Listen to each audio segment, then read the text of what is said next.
Hola, ¿qué tal? Qué bueno verte de nuevo en mi canal. ¿Te gustaría saber quiénes sufrieron más las consecuencias del franquismo? ¿Cómo sufrieron las consecuencias? Quédate y te lo cuento.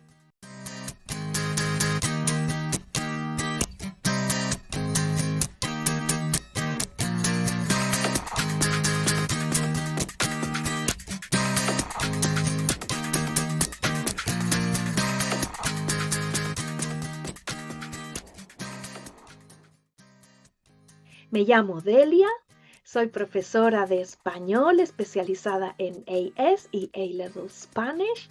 Me puedes encontrar lógicamente en YouTube, en Instagram, en Facebook y LinkedIn.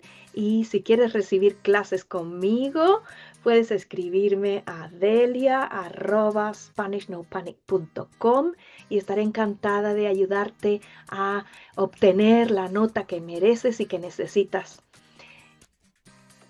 Déjame decirte primero, first of all, let me tell you that the letters of the mind map are quite small. I want it to have everything in front of you. And if you watch it on your phone, they'll be really tiny. So watch it on a laptop, on a big screen, and you'll have everything in front of you. All this information comes from years and years reading, listening to podcasts, watching documentaries, talking to parents, grandparents. Espero que te guste y empezamos. Y primero quiero decirte que el título puede parecerte un poco largo, pero es que el título engloba la cantidad de personas que sufrieron tremendamente las consecuencias de la dictadura de Franco. Te invito a ver mi vídeo de los vencedores, pero en este caso te voy a hablar de los vencidos o los perdedores de la guerra, los represaliados o también llamados los rojos o las víctimas o los pobres. Y estas personas sufrieron una represión y una humillación por parte de los vencedores. El objetivo era transformar al enemigo, lavarle el cerebro como mínimo y hacerle perder sus creencias, hacerles renunciar a sus creencias. Los perdedores tuvieron que entregar sus posesiones al nuevo régimen, sobre todo los conectados con cualquier afiliación sindical o política. Pero lo que más afectó a la población fue el hambre. Se pasó mucha hambre. Yo recuerdo a mi madre y a mi abuela decir, qué hambre pasábamos, qué hambre pasábamos. Franco había impuesto la autarquía o la autosuficiencia. Los productos no entraban de otros países. Se comía, se aprovechaba lo que se plantaba en el territorio nacional, pero el territorio nacional no daba suficiente para la cantidad de población. Se instauró el sistema de la cartilla de racionamiento, que intentaban cubrir las necesidades básicas de la dieta, pero no las cubrían. Había de primera, segunda y tercera categoría según tu nivel social, tu salud y tu posición familiar. Las mujeres recibían una ración del 80%, los hombres del 100% y las mujeres del 80%. Y los periódicos publicaban la ración diaria. Algunas comidas, debido a la especulación, estaban en mal estado, tenían insectos, causaban intoxicación y creció el mercado negro o el extraperlo. De ahí viene la frase dar gato por liebre. Puedes imaginar lo que era. A veces se vendía o se daba una carne, un producto, asegurando que era algo que no era. La gente engañaba para sobrevivir y otros sufrían las consecuencias también para sobrevivir. La miseria fue atroz, atroz, tanto de la población en general como de las personas a cargo del Estado, en reformatorios, en hospitales, fue una hambruna, se habla de hambruna. Se habla de 200.000 muertes por hambre o inanición y 600.000 según algunos historiadores. Los niños morían de hambre, se convertían en mendigos, sus padres los enviaban a mendigar por las calles y se creó una población, una subpoblación en las ciudades o en los pueblos que lo pasaban muy mal, muy mal. Otras profesiones, otras dedicaciones, aparte de mendigos, eran recogecolillas, extraperlistas, ladrones de fruta y comida, traperos, prostitución. Se habla también de una reducción en la talla, en la estatura de los españoles, debido a la falta de nutrientes. Los españoles de aquella generación, años 40, 50, 60, redujeron su estatura debido a que no había el alimento suficiente.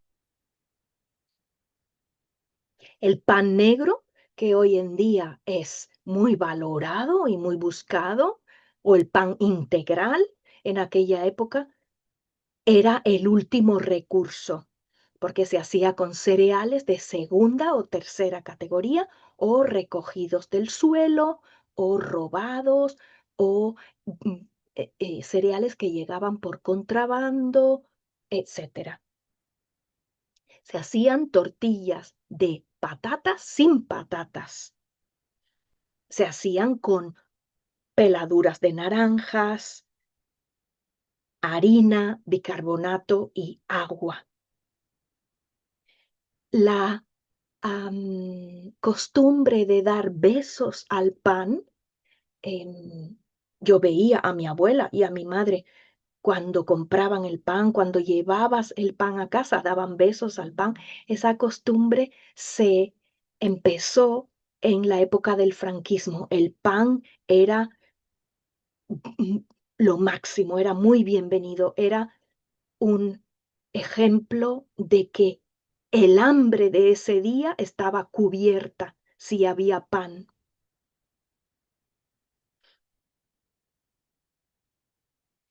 Comer se convirtió en una obsesión. De hecho, existe un cómic muy famoso cuyo protagonista es Carpanta, perdón, Carpanta, que siempre tenía hambre, siempre buscaba qué comer. Eso reflejaba la situación de la población. Carpanta burló la censura del franquismo. Yo leía mucho Carpanta cuando era pequeña. Em, Otra consecuencia de la pobreza, el hambre, la falta de recursos fue la gran masa de población que se desplazó del campo a la ciudad, que significó más sobrepoblación en las ciudades, más pobreza, más mendicidad y una gran cantidad de chabolas, casas muy precarias en las afueras de las ciudades. Un cuarto de la población moría de hambre, mientras que muchos recursos del franquismo se dedicaban a pagar la deuda a Alemania y a Italia, que habían colaborado en el triunfo de Franco y había que pagarles. En los 40 continuó el hambre hasta llegados los 60, en que empezó el, um, la cierta mejoría económica. La situación tan extrema de España, su pobreza y su hambruna, preocupó mucho a los aliados. Franco dio excusas, explicó que eran años de malas cosechas, que mal tiempo, mala climatología, o ocultó la realidad de España, pero realmente preocupó mucho a los aliados cómo se encontraba la población vencida o la población vencedora, perdón, la población perdedora. Franco siempre mostró un discurso triunfante, hizo la vista gorda de cara a el exterior o de cara a las masas. Y empezamos, aparte de los pobres, las víctimas, etcétera, empiezo diciéndote que uno de los grupos con los que más se cebó el franquismo fueron los presos o esclavos. Eran personas que habían sido capturadas durante la guerra o tras la guerra.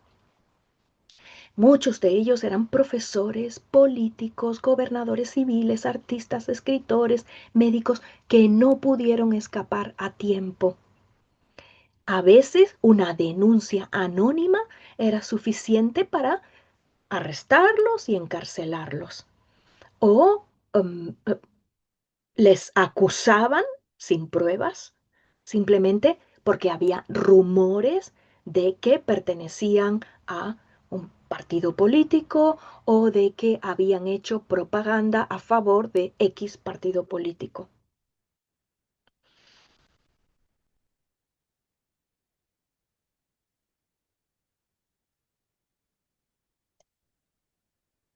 Los presos o los esclavos fueron alrededor de 300.000 y 400.000 que vivieron en cárceles españolas en unas condiciones terribles, vejaciones, frío, apretados, dormían apretados para tener calor, había piojos, chinches, ratas, enfermedades como la tuberculosis, la sarna, el tifus, por supuesto, palizas, torturas, trabajos forzados, eran el día a día. Comían un caldo, una sopa sucia, sin pan, o un trozo muy pequeño de pan que tenía que durarles a veces varios días. Cada día había 2 o 3 muertos. Estas personas esperaban en la cárcel hasta que se producían, hasta que tenían lugar los juicios sumarísimos a cargo de tribunales militares o consejos de guerra o el Tribunal de Orden Público, que ya lo he mencionado en mi vídeo de los vencedores.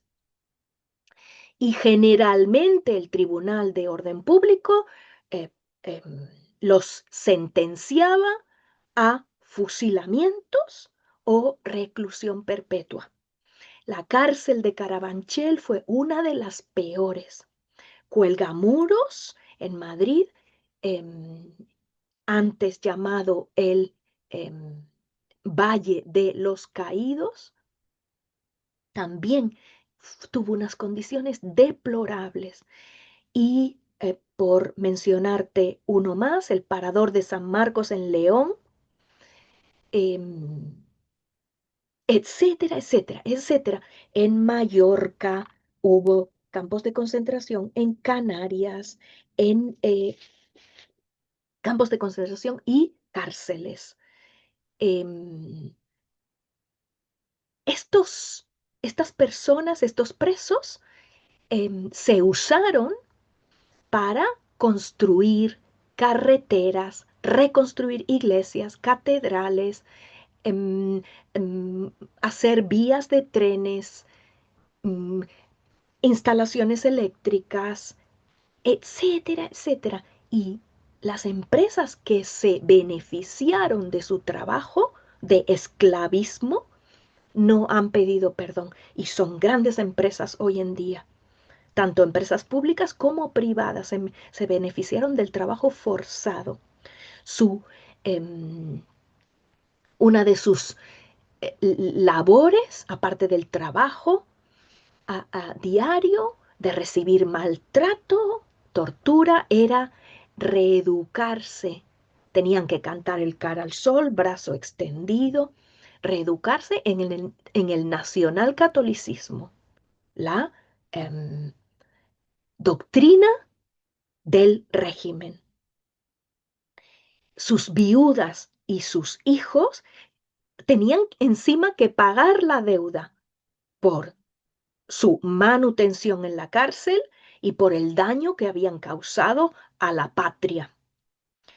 Se habla de 296 campos de concentración por todo el país, con el objetivo de, por supuesto, no solo mantenerlos, eh, em, torturarlos, vejarlos, sino también para propagar la atmósfera de terror.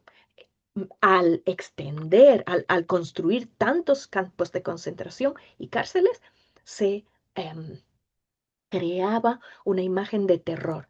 Como te he dicho, estaban llenos, masificados, entre 700.000 personas y 1 millón de republicanos, o la amalgama de personas que constituían homosexuales, etcétera, llamados vagos, maleantes, masones, judíos o enemigos de la patria. En Mallorca, como te he dicho, hubo 20 campos de concentración, en Miranda de Ebro, en Burgos, el más longevo, cerró en 1947 y por allí pasaron 100.000 prisioneros. El campo de concentración de Albaterra sirvió de inspiración a la Alemania de Hitler.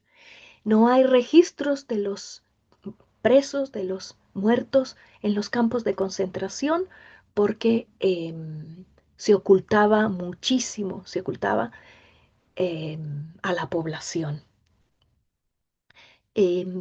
Incluso puede parecer que fuera algo de los años 40, 50, no, no, las torturas, los campos de concentración, las cárceles donde estuvieron estos presos y esclavos, duraron hasta los años 60, 70. Personajes como Billy el Niño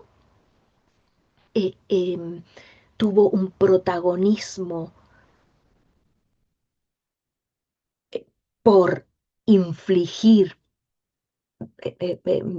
torturas muy crueles a los arrestados en Madrid.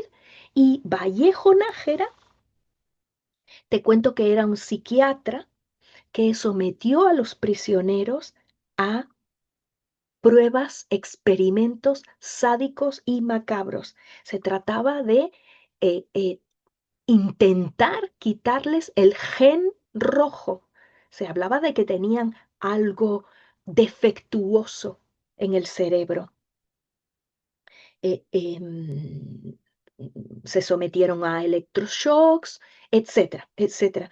Em, em, También se organizaron robos de niños para que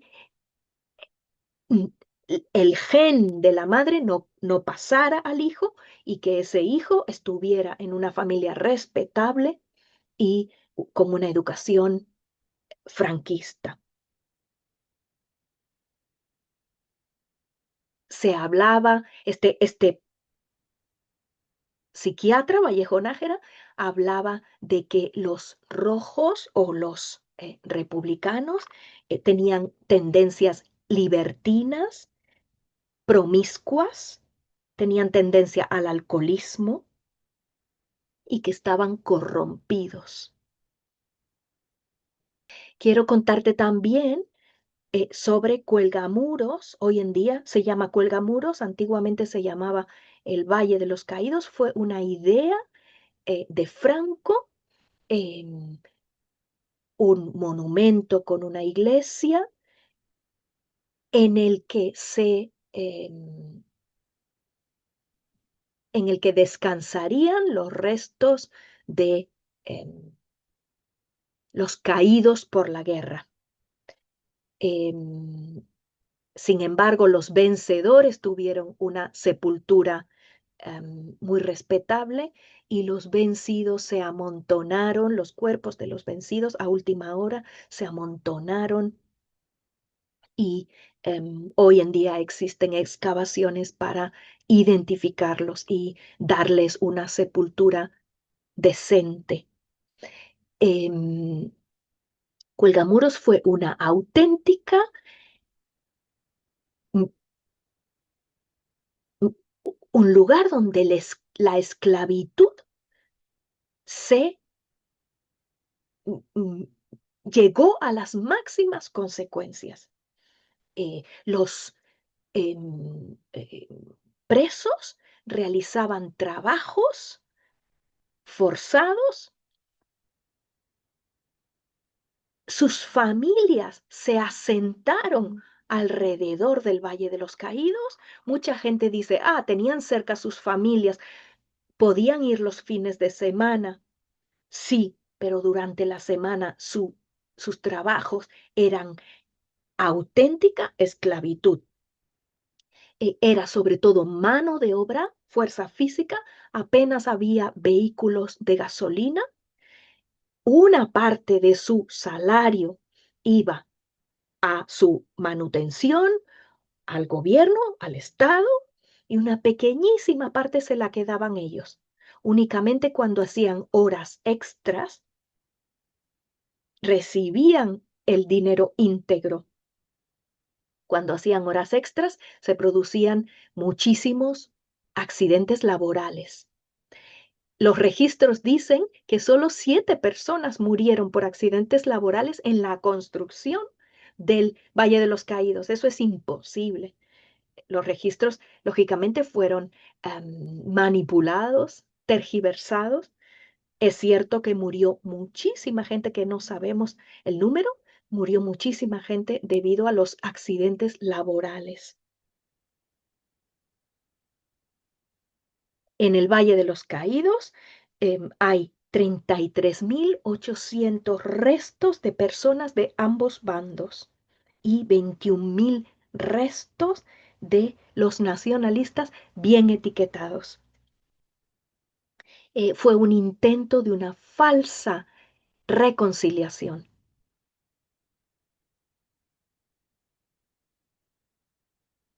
La, el Valle de los Caídos se empezó en 1941 y se terminó en 1959. Había un periódico que se llamaba Redención, que era un periódico que se publicaba para los presos, especialmente de Cuelgamuros, del Valle de los Caídos y otros presos de las cárceles, con el fin de darles algo que leer, pero algo que les cambiara su mentalidad.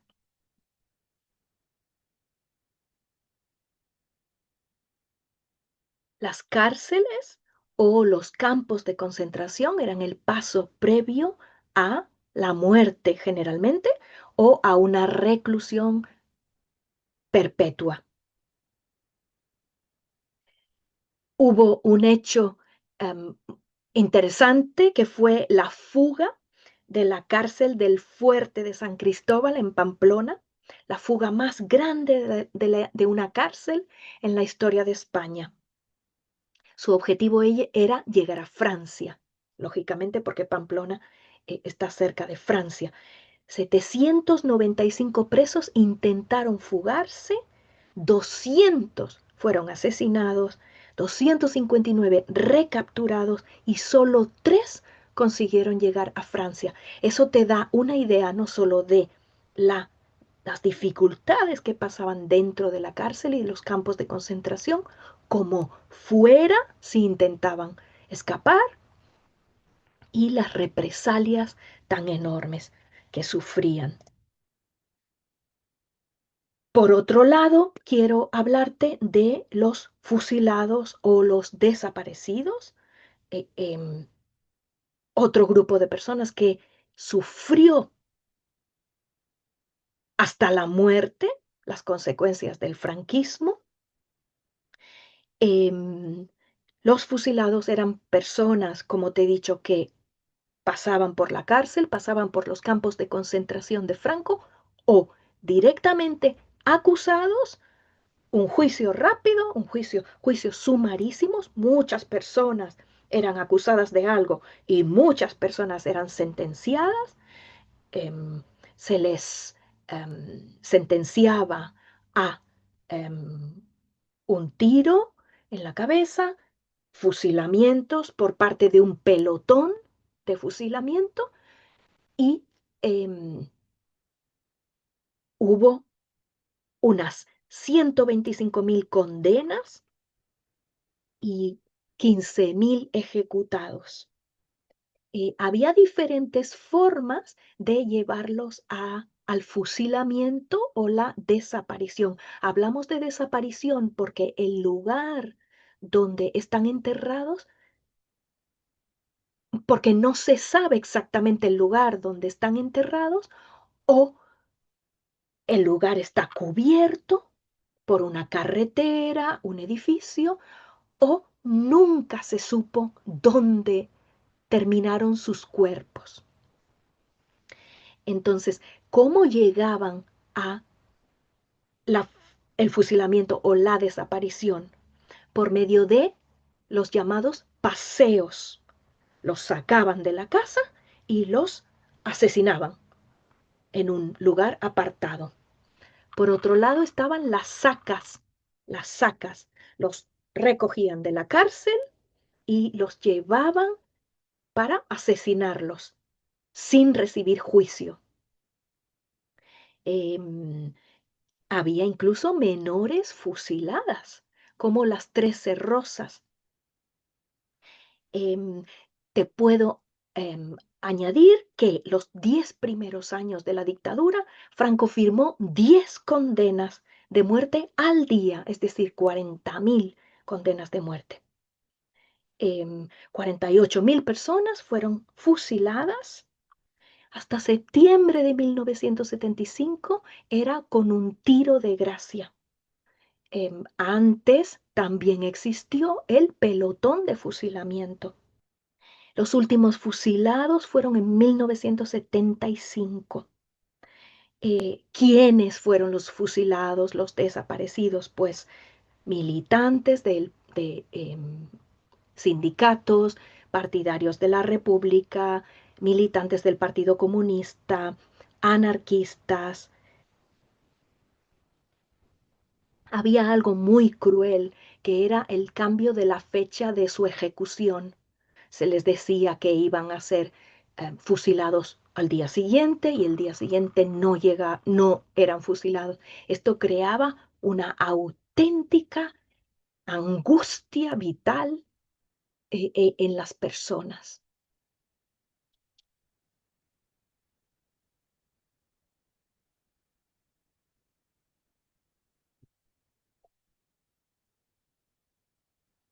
Te comento que em, hoy en día hay 20.000 fosas comunes y 58.000 víctimas aproximadamente. Esto es muy complicado saberlo porque no toda la gente recuerda. dónde podrían estar sus familiares. em, Se han construido infraestructuras encima de esos lugares. En muchas ocasiones era en la parte trasera de los cementerios, en el llamado paredón, y había un agujero, directamente caían sobre el agujero, pero y se cubría de tierra. Se han puesto placas hoy en día que indican que en ese lugar murieron X personas fusiladas, pero no siempre eh, se ha identificado a las víctimas o no siempre se ha conseguido que un equipo de forenses, arqueólogos, desentierre los restos y los identifique. Muchos cuerpos no llegarán a ser recuperados porque eh, f- los empujaron a cimas, cuevas, barrancos o al mar. El paso del tiempo complica la recuperación y la identificación de los cuerpos, de los huesos. A veces un pequeño objeto como una madre que llevaba un sonajero de su bebé fue una pista, o un lápiz de un carpintero en el bolsillo también permitió a los familiares identificarlo, pero es muy complicado hoy en día.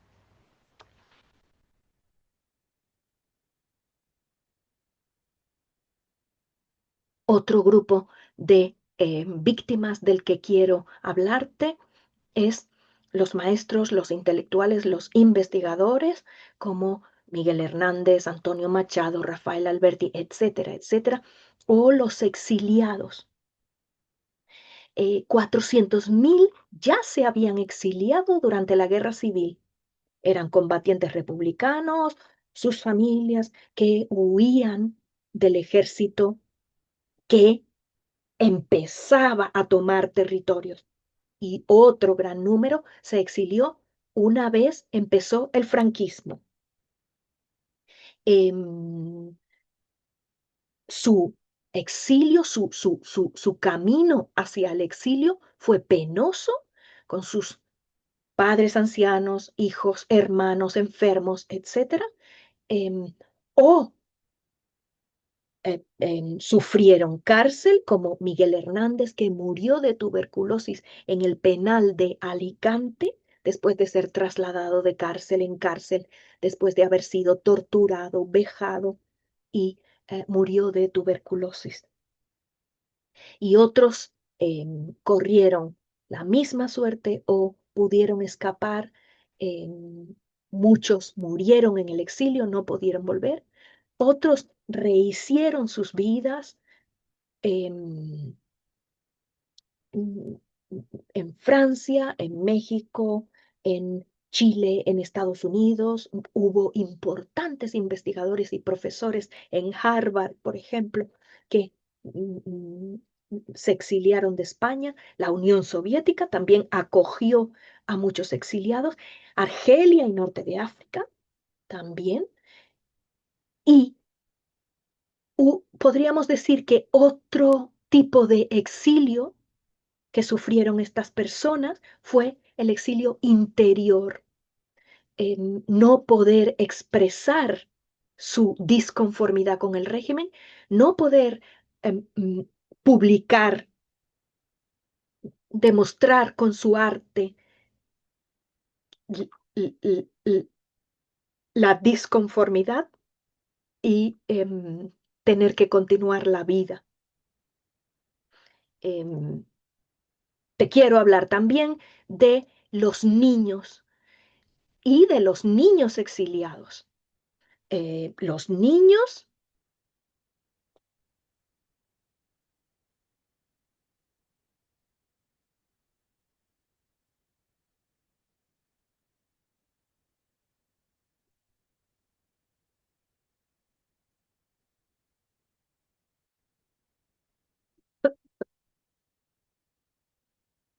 grandes víctimas también fueron los niños.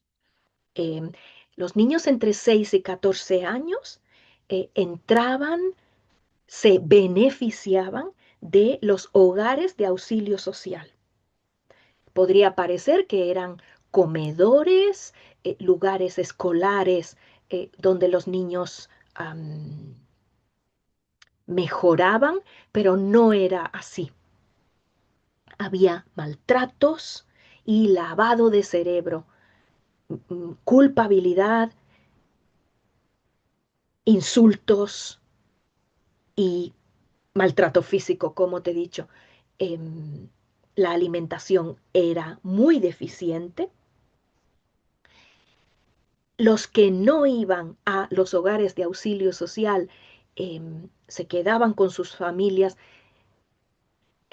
eran mendigos, pequeños ladrones, iban a la escuela o no iban a la escuela, el absentismo escolar era algo normal, cuidaban a los hermanos menores y los padres tenían que buscarse la vida. Y ya te he dicho que debido a la alimentación tan precaria, la generación de niños nacidos en los años 30, 40, 50 eh, em, ha tiene una talla menos que en el resto de Europa, una altura menor que en el resto de Europa, por la falta de una buena alimentación. Su crecimiento se ralentizó. Los niños exiliados es muy interesante. Em, Hubo un grupo enorme de niños cuyos padres los enviaron fuera de España. Sabían que las tropas de Franco podrían matarlos, encarcelarlos y enviaron a sus hijos en grupos a otros países de Europa, Gran Bretaña, Países Bajos, Alemania, la Unión Soviética, recibieron a niños de la guerra, niños exiliados o llamados niños de la guerra. 4.000 fueron a Reino Unido, 5.000 a Bélgica, 800 a Suiza, 100 a Dinamarca, 500 a México, casi 3.000 a Rusia. Salieron en barcos, en trenes, desde Valencia, desde Gijón, País Vasco. Franco intentó recuperarlos, intentó que los países los enviaran otra vez a España para eh, em, recuperarlos mentalmente, sobre todo. Em, Muy pocos regresaron.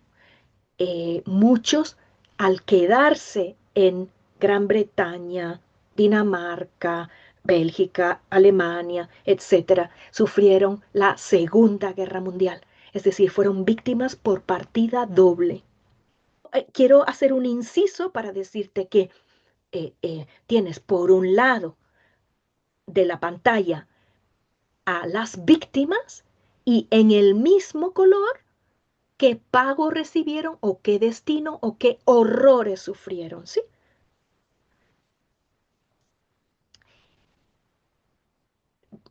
Otro grupo importantísimo de víctimas fueron las mujeres.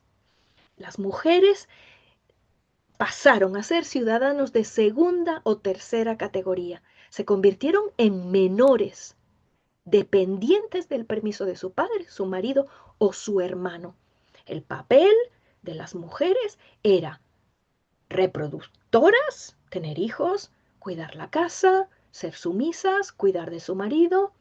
Si una mujer iba con otro hombre, ella tenía la culpa, era considerada adúltera, am, aba- se decía que había abandonado el hogar, por lo tanto no tenía derecho, ningún derecho a la custodia de los hijos ni a ninguna parte de la propiedad. Muchas mujeres que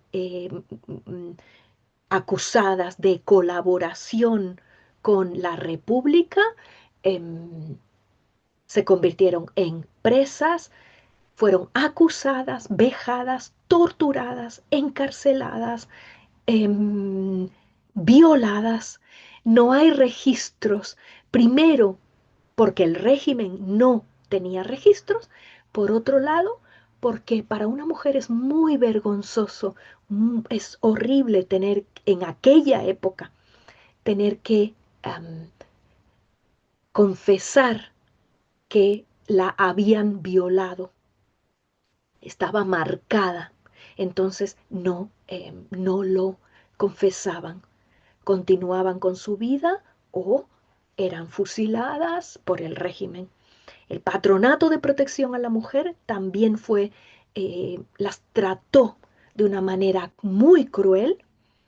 Em, Tendrás un vídeo dedicado al papel de la mujer, a las consecuencias del franquismo sobre la mujer.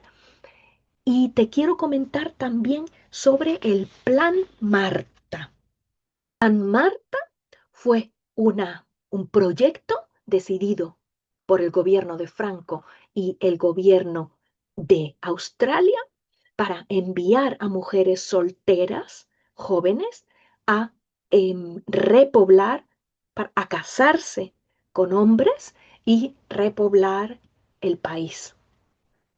Sabrás mucho más de esto, te lo contaré, te lo contaré. Otro grupo que sufrió las consecuencias, terribles consecuencias del franquismo, fueron los homosexuales. Em, la ley de vagos y maleantes los consideraba un peligro público y posteriormente la ley de peligrosidad y rehabilitación social los encerraba, les imponía tratamientos. Puedes imaginar la serie de tratamientos, aparte de los golpes, las violaciones, las humillaciones, los abusos, los electrochoques, etcétera. El campo de Tefía en Fuerteventura fue una cárcel, no solo para homosexuales, una cárcel, pero recogió a muchísimos homosexuales. Hay una serie que te habla de sus penurias en una época en la que la virilidad, ser masculino, ser macho, era lo más importante. Los homosexuales no tenían cabida en la sociedad. Se les llamó invertidos, maricones, afeminados o hijos del diablo. Se llegó a decir que serían asesinados, serían muertos como perros.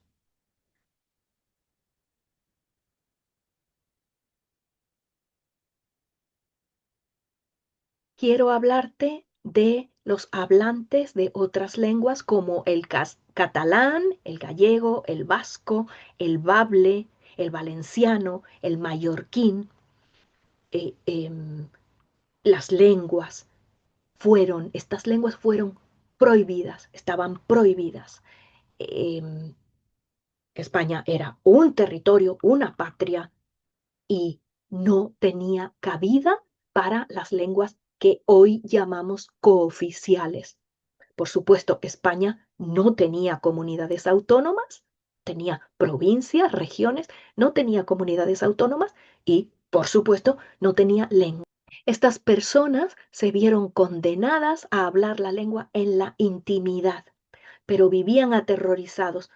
Los vecinos podrían escuchar y acusarlos de atentar contra la lengua del régimen. Em, en muchos de ellos se creó un sentimiento que todavía perdura de inferioridad o de superioridad o de rabia contra el régimen que no les permitía hablar la lengua de sus antepasados. El caso de los maquis es extraordinario. Fueron personas que se echaron al campo viendo que Franco había ganado la guerra, eh, observaron, pensaron que el peligro era inminente y salieron a las montañas, se escondieron en cuevas muchos de ellos formando las guerrillas o maquis. Eran gente de pueblo, les ayudaban sobre todo las mujeres pasaban más desapercibidas, eran ciudadanos de segunda categoría, por lo tanto no había tanta atención sobre ellas y llevaban correos, llevaban comida, sobre todo por la noche, hacían señales, les anunciaban el peligro, la proximidad de tropas de Franco. El último maqui, em, José Castro Veiga, fue descubierto y asesinado de un tiro mientras estaba descansando en el monte. Los maquis sobrevivieron porque conocían muy bien el monte, por la ayuda de sus convecinos, porque robaban también, por supuesto, robaban, se convirtieron en un gran quebradero de cabeza para Franco. Podemos mencionar a la Brigada Machado en Cantabria, que fueron extraordinariamente belicosos y resistentes. Fueron, si les descubrían, sufrieron asesinato, fusilamiento, encarcelación, torturas, sobre todo para delatar a otros compañeros maquis. Y quiero contarte, por último, sobre los topos, un episodio terrible, terrible de la posguerra española. Los topos eran sindicalistas, alcaldes republicanos, militares, comunistas, que se escondieron en detrás de paredes, sótanos, huecos, agujeros de sus casas. Muchos de ellos durante años y años, hasta 30. En 1969 hubo un decreto de amnistía a los delitos de guerra. Algunos de ellos salieron de sus agujeros, de los sótanos, de los tejados, de los dobles fondos de las paredes, de la parte trasera de muebles, donde habían construido una pequeñita habitación y se enfrentaron a una España que había cambiado muchísimo. Si descubrían que estas personas vivían en, por supuesto, cárcel, fusilamiento, em, torturas a sus familias por ser culpables, por ser cómplices.